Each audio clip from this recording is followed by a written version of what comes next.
General বডির বৈঠককে কেন্দ্র করে যাদবপুর বিশ্ববিদ্যালয়ে এবিভিপির ওপর হামলা চালায় বামেরা। বিদ্যার্থী পরিষদের পাল্টা প্রতিরোধে পিছু হটে বামেরা। তুমুল অস্থিরতা ছড়া এই ঘটনাকে কেন্দ্র করে এবিভিপির যাদবপুরের নেতা নিখিল রায়কে উদ্দেশ্য করে গালিগালাজ করা হয় এবং তাকে জাতিবিদ্বেষমূলক মন্তব্য করার অভিযোগও উঠেছে। চরম অপমানজনক অসম্মানজনক ঘটনা। জাতি তুলে আমাদের যে ইউনিট প্রেসিডেন্ট নিখিল দাকে যেভাবে জাতি তুলে কথাবার্তা বলেছে, যেভাবে তার প্রাইভেট পার্টিতে আক্রমণ করেছে, যেভাবে তাকে মারার পরিকল্পনা করেছে, এর আমরা তীব্র নিন্দা জানাই।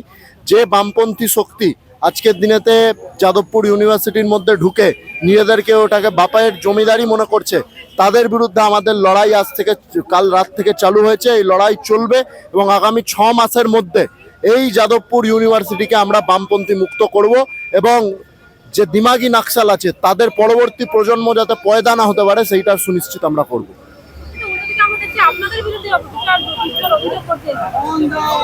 অভিযোগ তো করছে, ওরা নিজেরা গাঁজার কলকে দিয়ে গাঁজার ডিপির ওপরতে আগুন জ্বালিয়ে দিয়ে বলছে এবিভিপি আগুন জ্বালিয়েছে।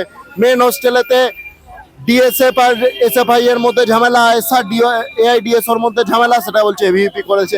সব জায়গায় ওদের এবিভিপি দেখতে পাচ্ছে, যেরকম ভূত সব জায়গাতে রাম দেখতে পায়, সেই রকম একটা ব্যাপার আজকে বামপন্থীদের সাথে হয়েছে। বেশি দিন চলবে না, বেশি দিন দেখা দেখির ব্যাপার নেই। এবারেতে এদেরকে আমরা অনেক সুযোগ দিয়েছি, অনেক গণতান্ত্রিক প্রক্রিয়া ওদেরকে করার, কিন্তু তারা ওতে বিশ্বাসী নয়, পরিষ্কার বোঝা যাচ্ছে। আমরা এর বিরুদ্ধে কঠোর থেকে কঠোরতর আন্দোলন গড়ে তুলব এবং এদেরকে সাফ করে তারপরে আমরা শান্তিতে বসবো। এই ঘটনার তীব্র প্রতিবাদ জানিয়ে বৃহস্পতিবার অখিল ভারতীয় বিদ্যার্থী পরিষদের তরফ থেকে যাদবপুর থানা ঘেরাও কর্মসূচির ডাক দেওয়া হয়। গতকাল রাত্রেবেলা 9:30টার সময় আমাদের ছাত্রদের উপরে আক্রমণ হয় বেসিক্যালি একটা জিবিকে নিয়ে। সেই জিবিটা কল করে ইঞ্জিনিয়ারিং কিছু নকশাল মাওবাদী ছাত্র, তো সেখানে 5:30টার সময় হওয়ার কথা ছিল, 7:30টায় শুরু হয়, সেটা 2 ঘন্টা চলে 9:30টার সময়। আমাদের খুব সিম্পল প্রশ্ন ছিল, জিবিটা যে কল করেছে তার ওনারশিপ কি, কে তাকে দিয়েছে, কে তাকে ইউনিয়নের মেম্বার হিসাবে সে তাকে ওনারশিপটা কে দিয়েছে। সেকেন্ড পয়েন্ট ছিল যে আমাদের ইউনিয়ন রুমটা আছে, সেই ইউনিয়ন রুমটা যে অ্যান্টি ন্যাশনাল কথাবার্তা লেখা আছে, গ্রাফিটি আঁকা আছে, তাদের নাম লেখা আছে, অর্গানাইজেশন, সেটা কেন? এটা তো সবার অ্যাপলিটিক্যাল হওয়া উচিত। থার্ড পয়েন্ট ছিল যে ওরা ঠিক করেছিল জিএস হবে নাকি জিবি করে। সেখানে আমরা বলেছিলাম 5,000 যেখানে ছাত্রছাত্রী আছে ইঞ্জিনিয়ারিং ফ্যাকাল্টিতে শুধু, সেখানে জিবি করে 50 জন এসে কি ঠিক করা যায়, একটা জিএস ঠিক করা যায়? তো এই পয়েন্টগুলো যখন আমরা রেস করি, আমাদের ছেলেরা যখন রেস করে, সেখানে তার এগেনস্টে উত্তর তো পাইনি, আমরা মার পেয়েছি। তো সেখানে আমাদের ছেলেদেরকে মারা হয়, মারার পরে যখন হচ্ছে আমরা বাঁচাতে হয়, সেখানে আমাদেরকেও মারা হয়। এটা খুব সিম্পল ব্যাপার। তারপর আমরা কেবিসিতে যাই, মেডিকেল টেস্ট করাই, আমরা ছিলামও। এটাই হচ্ছে ফুটেজ। গোল পার্ক থেকে প্রতিবাদ মিছিল করে এবিভিপি কর্মীরা যাদবপুর থানার দিকে এগিয়ে গেলে পুলিশ বাধা দেয়। পুলিশি ব্যারিকেড ভেঙে এগিয়ে যায় এবিভিপি। এরপর বিশ্ববিদ্যালয়ের 4 নম্বর গেটের সামনে বিক্ষোভও দেখায় বিদ্যার্থী পরিষদ। নকশাল এবং মাওবাদীদের টার্গেট বরাবর রাষ্ট্রবাদীরা হয়ে এসেছে। আমরা তো রাষ্ট্রবাদী ছাত্র সংগঠন, তা আমরা যে টার্গেট হব না এরকম কোনো মানে নেই, আমরা যে হব এটাই স্বাভাবিক ব্যাপার।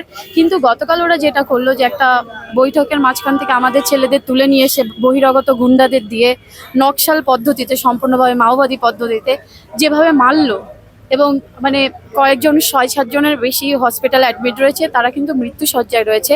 এটা যথেষ্ট নিন্দনীয় এবং যথেষ্ট লজ্জাজনক ঘটনা।